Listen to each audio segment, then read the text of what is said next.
Imagine imprimir brinquedos para o seu filho, um acessório para vestir e até a sua sobremesa. Eu sou Beto Largman e o tema do programa de hoje é impressão 3D. Vamos entender como funcionam as chamadas impressões físicas, que podem ser produzidas tanto em máquinas que custam milhares de dólares, quanto nos modelos mais baratos, destinados ao consumidor final. Para falar sobre esse assunto, o nosso convidado é Jorge Lopes, pesquisador do Instituto Nacional de Tecnologia e da PUC-Rio e PhD em Design de Produtos. Está começando mais uma edição do programa Entrevista. Com a ajuda de um time de especialistas, vamos refletir sobre o impacto das novas tecnologias na sociedade. Seja bem-vindo, Jorge. Obrigado pela sua presença aqui no estúdio. Vamos falar um pouco, então, sobre as primeiras experiências com impressão 3D. Quais foram as áreas que foram pioneiras nisso? Bom, na verdade, a difusão da lógica da impressão 3D ela começou na década de 80, principalmente nas áreas de engenharia, né? O processo de fabricação e manufatura, até essa época, ele era baseado somente na remoção de material, né?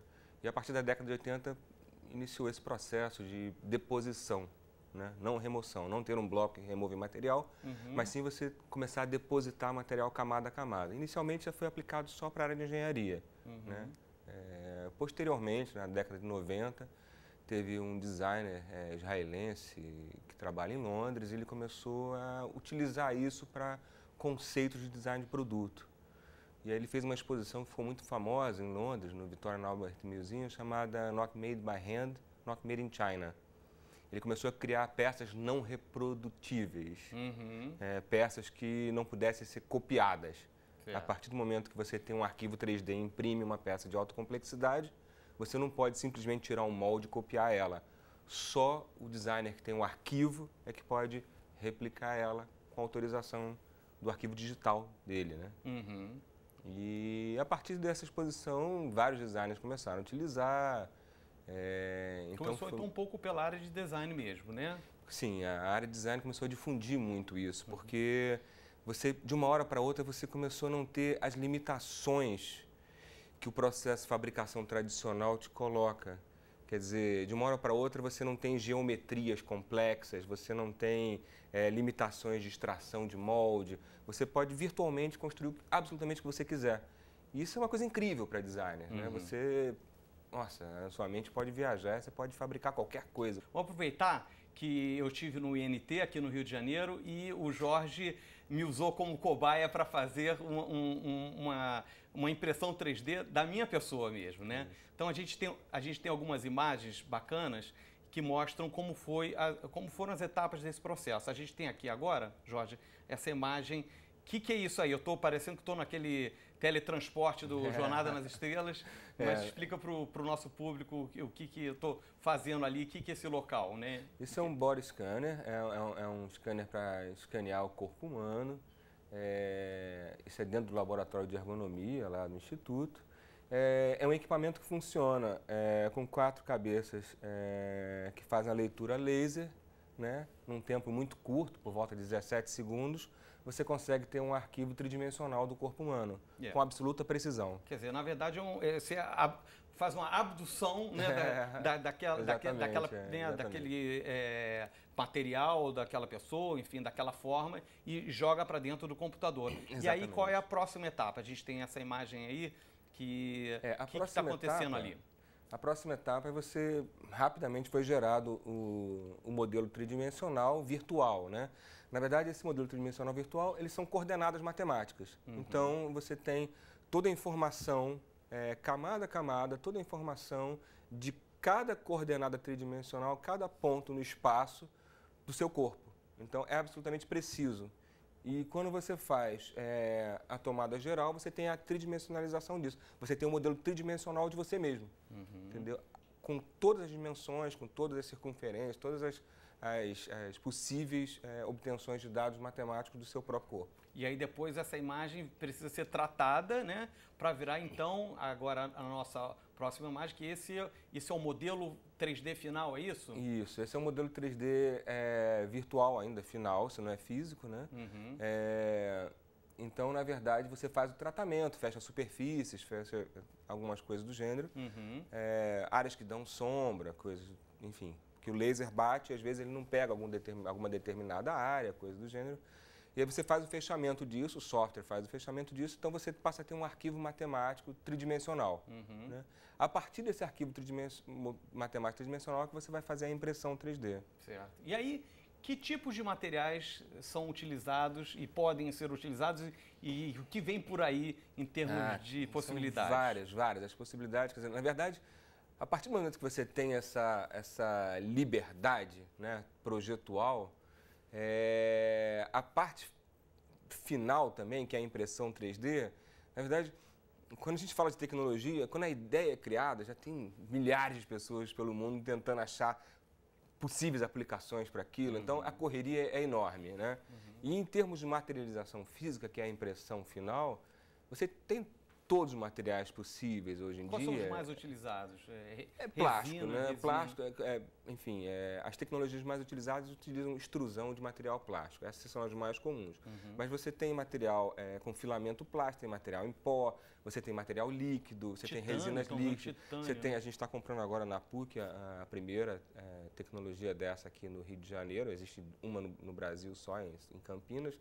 A gente está comprando uma agora que imprime em 5 metais diferentes. Ela imprime em aço inox, em titânio, ela imprime em cobre, enfim, são 5 possíveis materiais metálicos a serem impressos. E você pode imprimir material orgânico. A gente está fazendo agora, na parte de design na PUC também, a gente está imprimindo materiais orgânicos, barro com determinados compósitos. É um projeto de doutorado relacionado à Casa do João de Barro. Então, a gente está fazendo algumas geometrias, imprimindo já em barro.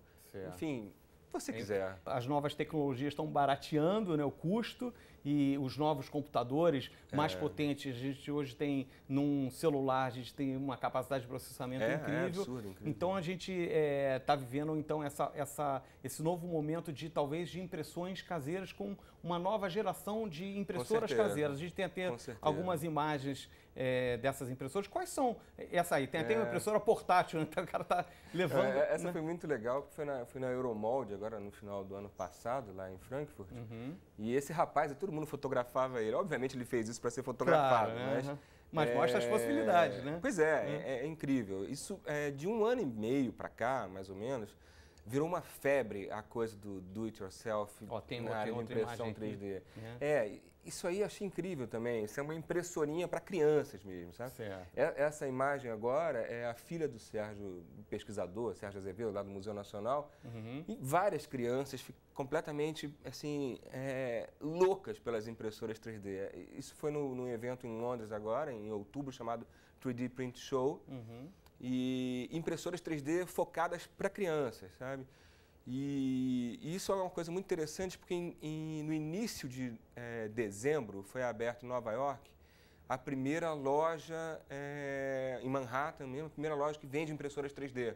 Porque até então você tinha que comprar pela internet, ou você tinha que importar, não era tão... Ou você realmente fazia a sua, baixava os arquivos e fazia a sua própria. Mas, né? eram impressoras muito difíceis, não eram plug and play, parece que agora... Não era nada plug and play, era tudo meio complicadinho, você tinha que ter nerd mesmo, para cara tinha que ser meio nerd, meio geek ali para poder baixar arquivos. Tudo é fácil, mas no final não era tão assim, você tinha que gostar mesmo de fazer aquilo. E o resultado da impressão nunca era com uma qualidade muito alta. Né? A gente tem aí um vídeo da Cubify, que é uma dessas impressoras dessa nova geração. Né? Essa eu comprei agora para o meu filho. Ela trouxe agora, em dezembro, trouxe uma dessa para o meu filho. É um brinquedão, você manda para o Wi-Fi, pelo iPad, você já manda imprimir e tal. Então agora isso virou uma febre. Então essa que abriu em Nova York, tem uma coisa muito curiosa, assim, eu me lembro que em 2003... teve um artigo no New York Times, dos Estados Unidos, onde um pai falava para o filho assim, se você se comportar, mais tarde eu te imprimo um brinquedo. Então isso era uma coisa, era uma predição, no futuro isso vai acontecer. E essa loja que abriu em Nova York já vende isso e as compras entraram em fila de espera. Porque pegou o Natal, então os pais começaram a não comprar o brinquedo para o filho de Natal, sim a fábrica de a impressora. Que é uma fábrica de brinquedos. Então, né? A criança vai, baixa o arquivo, naquele Thingiverse, esses sites aí, a criança baixa o arquivo e começa a imprimir seu próprio brinquedo. Então é uma coisa muito interessante, quer dizer, a matéria saiu em 2003, agora final de 2012, já era possível a criança imprimir seu próprio brinquedo. E mais legal que a criança pode até fazer o desenho do seu próprio brinquedo e depois imprimir, né? Tem isso, tem esses softwares agora incríveis, 1, 2, 3D, esses softwares que são abertos. Que já facilitam, né? Super. As crianças criação. Vão lá e já fazem o upload do seu arquivo digital, ou tira foto com o iPhone, faz o upload, bota ali, o software imediatamente gera o arquivo 3D que você manda para a impressora. É assim, é simples assim. Você acha que as pessoas, da mesma maneira que hoje nós temos a impressora de papel, o futuro as pessoas também terão sua impressora 3D? Eu vejo isso muito claramente. É um presente, eu não digo nem futuro, é um presente. Já é uma realidade, né? Já é uma realidade, em vários países já é uma realidade. E aqui certamente vai entrar. Assim, eu tive recentemente na Nova Zelândia e na Austrália para um evento, e assim, compraram centenas de impressoras 3D assim, de baixo custo assim, para colocar já em escolas de nível básico, sabe? Legal. Então, para as crianças já começarem a mexer com maquininhas, sabe? Entendi. E para os nossos telespectadores, se eles quiserem se aprofundar sobre esse assunto, tem algum site? Qual a sua recomendação? Tem esse site que é muito legal, que se chama Thingiverse, que é o universo das coisas, né? Que é muito legal. E essas tecnologias todas estão aparecendo agora. A revista Dezeen é um site, na verdade, ela está lançando agora uma revista sobre impressão 3D. Vai ser a primeira revista de impressão 3D assim grande, né? Olha, mostra que já tem realmente um público muito grande interessado. E a revista Make fez agora, em dezembro passado, ela fez um especial sobre 3D printers. Muito legal, custa $7, você pode comprar. A revista Make é muito famosa nos Estados Unidos, que tem, enfim, para construir coisas e tal. Eles fizeram agora um especial só sobre impressões 3D, impressoras 3D e scanners 3D para público leigo. Então você compra ela, custa $7 e tem comparativo de 20 impressoras, o básico, passo a passo para quem quiser fazer impressão 3D, o passo a passo para quem quiser fazer escaneamento 3D. Eu aconselho super a comprar essa revista. É muito legal, muito básica e tem ali o passo a passo. Legal. Para terminar, então, falando um pouco sobre o Brasil, como é que está o Brasil nesse cenário? Você que tem andado pelo mundo, pelo que você está falando, está bem na fita? Como é que eu acho que tem alguns polos, assim, principalmente São Paulo. São Paulo, o pessoal da USP tem um Fab Lab agora, são muito legais, estão sempre antenados. Mas o pessoal da arquitetura, eles são super antenados, está acontecendo no mundo.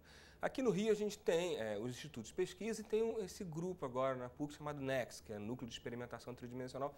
Aí tem vários alunos agora querendo baixar. Tem site, esse grupo já tem o site dele? Tem um site. Agora a gente vai apresentar um trabalho lá em Milão, na Feira de Milão, e vai ter um site agora mais sofisticado sobre isso. Mas tem a página no Facebook, do Next, essa coisa toda. Legal. Mas ainda são poucas as pessoas que estão trabalhando e pensando nisso. O que é uma coisa muito ainda preocupante quando você compara, porque na verdade são impactos tecnológicos, né, para a sociedade, né? E eu vejo assim muito focado só nos grupos, nesses grupos colaborativos, nesses grupos na internet, tal. Isso eu acho muito legal. Mas ainda acho pouco em termos de preocupação de governo, sabe? Porque isso é uma coisa que às vezes quando cai esse impacto tecnológico, ele varre a sociedade toda. Então, acho muito pouco ainda preocupação se comparado, por exemplo, com a África do Sul. A África do Sul está investindo pesado nisso. Então, eu acho ainda muito pouco aqui. Fica essa dica aí do Jorge. A gente vai ter que encerrar o programa por hoje. Queria agradecer a sua presença. Jorge Lopes, designer de produtos, falou aqui sobre impressão 3D. Eu vejo vocês no próximo programa. Até lá.